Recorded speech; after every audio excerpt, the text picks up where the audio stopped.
part of why Travis started the Transplants is he said he wanted to get punk rockers into hip hop rhythms.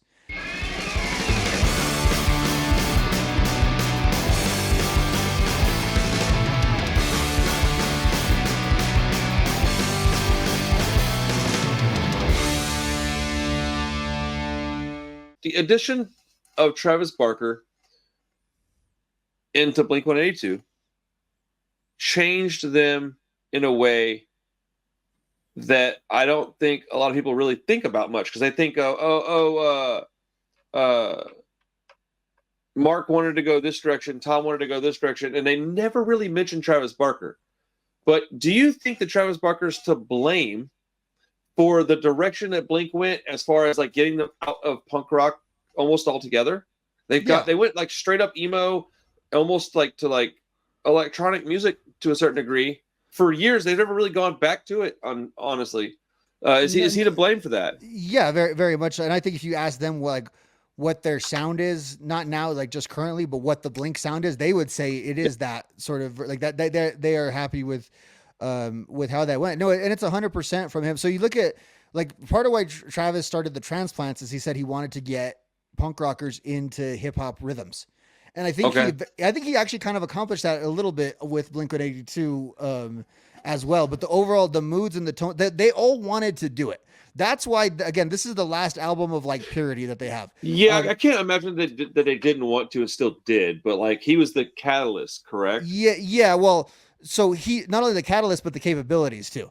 Like he just had different. Right. So when they talk about where they wanted to go, I think Mark just wanted to lean into them being even more of like a bubblegummy pop. I guess the stuff that would kind of feature him. I mean, let's be honest with you, stuff he's good at. Yeah, Tom wanted them to be a heavier band, a more of a post-hardcore type of band. A lot of the stuff you sort of heard with Boxcar Racer. And Boxcar Racer is where I was headed. Yeah, that's the direction he wanted to go to. And Travis, wanted this completely different, totally like almost trippy sort of version of the band. And they have talked about like Travis was so much more knowledgeable on both like music history and music theory and all of this stuff than they did. So as soon as he joined the band, they really took the lead from him in how Mark and Tom still wrote the majority of the songs to start out with, and they've talked about this now. The process is Mark and Tom basically send Travis and Mark, or Tom and Mark, they send basically demos to Travis, and Travis literally that kind of chops and screws it for weeks and weeks and weeks, and then sends them back to him like what the song is going to be like. So he has very much influence over the sound. I don't think it was necessarily on display on his, other than it was just the quality of him was so much on display, and the stuff that Jerry could do to these songs was very much on display. I think his influence comes out 2 albums later when you have. I would agree. Yeah, I not think only that's accurate. the shift in emo, because not like he was this big emo guy necessarily, but that's sort of but he put complex like strategy into like making generic simple songs. Yeah, so he turned it into something completely different. Like that 03 album has a rhythm interlude. You know what I mean? Like you just didn't have that on pop punk albums. So he brought that, but that rhythm change to your broader question, I think really brought about all the permission for all the tonal changes in, like if they wanted to do a song with Robert Smith of The Cure, which they did on the 2003 album, he wasn't going to come on there and guest on all the small things necessarily for that type of style. That is a very, very good point. Now, I don't particularly care for all that, but I understand from an artist standpoint, wanting to do that, of course, right? There's a couple of points that have to be talked about, though. One is the talent. Dude, what a winning lottery ticket you got to get Travis Barker to join your band, because he was doing stuff like the Aquabats, bro. That guy needs to be very far away from that kind of music and be in just so he can spread his wings. Like, I'm not trying to talk crap about the Aquabats, dude. I learned to listen to Aquabats in later Blink-182 albums, but the amount of professionalism. And if you would go based on the eye test, you would go, oh, that's the punk rock guy. But in reality, it's probably Mark. It's probably Tom, actually. Is you think so? I think it's between Mark and Tom are.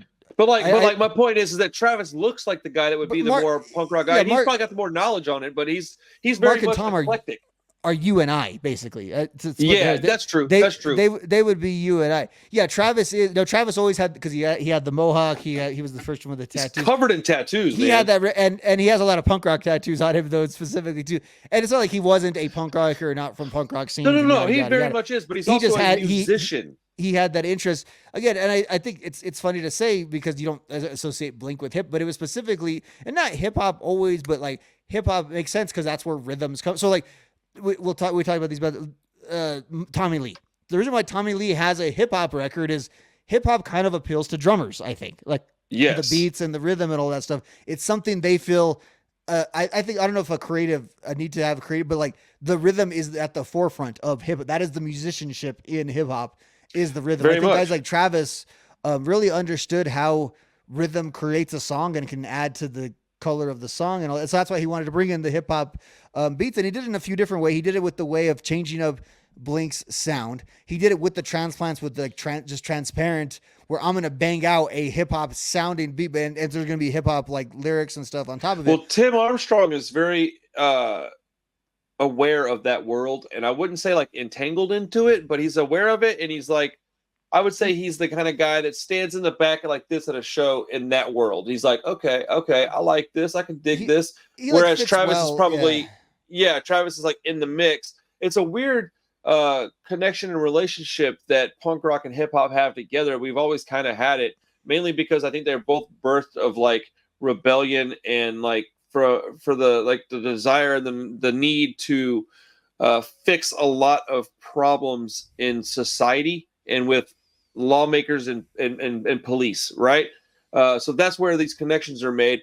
So then you have these musicians that are interested in both sides, and you get wild music out of it. And I like a lot of it. Some of it I don't care for, but Travis Barker is an amazing musician. I just wanted to point out the fact that like his musical ability is far above, I would say, the other two guys in the band. I don't mean to sound like a jerk. And they would say that as well. Like they would say that by far. Like they always say, they're the lucky guy. They're the cliche lucky guys that kind of knew how to play their instruments.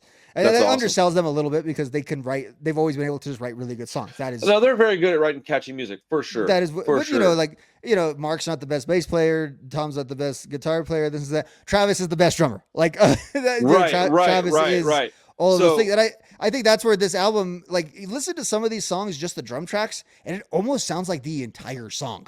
Like it's amazing how much activity he's doing.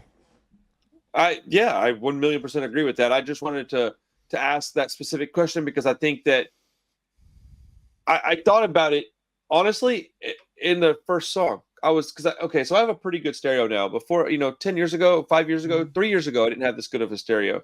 And I was able to like turn it up quite a bit and fool with the equalizer a little bit. And I paused it, turned around, leaned over, turned the treble down a little bit, turned the mids up, and then I turned the bass up just a hair because I wanted to get all the drum sounds because I heard it so clearly on this album. Like I think that is he to blame for things? The way I'll come around on this question is I'll say that he was so good at it and he is so talented that it actually became too much of a good thing with their most recent album. And his production was like they needed somebody to step in and help, but he's so good at what he does. He's so trusted that they were like, here, you do this then. And I think they would have probably benefited from having somebody else in there going, hey, man, maybe not so much on this. And hey, tone this down a little bit. Because it does sound like the Travis Barker Show on their new record. So I do think that he's to blame for the way that they ended up and the sounds that they make now. Now, to blame, that could be taken as a negative or a positive. I'm just saying, is he the catalyst to their sound change? Yeah, you can look at it any way you want. I'm just saying, is he the reason for their sound changing the way it did? And I would say, yes, he absolutely is. Let me just interject how funny it is that, like, when this album came out when I was like in the 7th grade, right? So I was pretty familiar with it, like, just generally. And we used to, like, we thought Travis was cool because he wouldn't talk in interviews, and he was the most low profile one of all. I love how now he's the biggest celebrity of all three. Isn't that he's weird? Like the guy who like determines their musicianship. He's the most in tune with music of all of them because he works with all these modern art. It's so funny that he's like this massive mogul dude now, and he used to be the quiet guy that wouldn't talk. From that's how you get there, bro. That's so funny. Shut up. That's why I'll never get there because I can't shut up. You just stay where you're at. But dude, Travis Barker rules, man. I really appreciate that guy's musicianship and talent and ear for like quality sounds. I mean, it's really.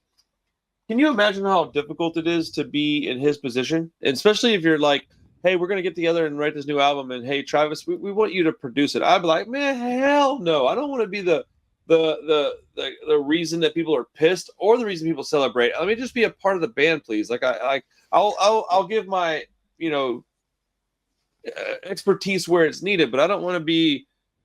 I don't want that kind of pressure. Is really what it is. It's a cowardly move on my part, but I'll just have to deal with it. He feels like the first like real legend double career guy out of pop punk. You know what I mean? Like Billy Joe and those guys, they're still kind of going as they're like who they were. Like there's almost like this Dr. Dre kind of like he's the hip hop guy in the 80s, then he's the producer in the 90s. There's that kind of thing that Travis has to him as well. I think he's the only guy really from like that still kind of could be identified that came from punk or that sort of has that cachet like in pop culture. Yeah, but first, but he's like he walked so Travis could run. Yeah, and Tim may have done more specific work in the music industry. Travis was a lot more famous, obviously, than Tim. Yeah, that's where I was kind of wrestling with it, but I still think they're both guys though. If you want a hit record, if you're anywhere adjacent to punk or even if you can get one of those two guys on your song, you're all right. Put them on your thing. Well, that's why the Transplants were so fucking good, and so original, dude. How many? Oh, dude, look. How often can you say that you hear a sound that you've never heard before? Not very often. And I think Tim Armstrong was still. Like Tim Armstrong did that shit twice, bro. Like Rancid and the Transplants. Shit, Operation Ivy, dude. He's a triple threat, man. He did that three. I mean, actually, I never really thought about that, dude. Like, how many people can say that they changed music 3 different times? Not many, man. Tim Armstrong, he did it with Operation Ivy. Then he did it with Rancid, and then he did it with the Transplants. And I am not saying this at all with like any kind of like. I'm being very serious. He really did change shit 3 different times, man. That's crazy. I never really thought about it like that. In 3 different decades too, yeah. In 3 different decades. Wow, that's crucial, man. That is a wild statement. Yeah, dude. This is. The only other band you were saying that they're still holding that spot for like that unique sound. The only band that I've ever heard that I thought, oh man, this could remind me of the Transplants a little bit. There's actually 2. One's like over in Europe, Rat Boy.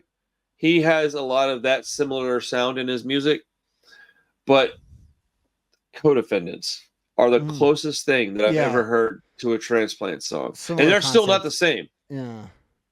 But it's the closest thing that I've ever heard. Because you're like, okay, well, they combined the punk rock and hard rock with hip hop, but it's not new metal. It's not, it's hard to explain. Right.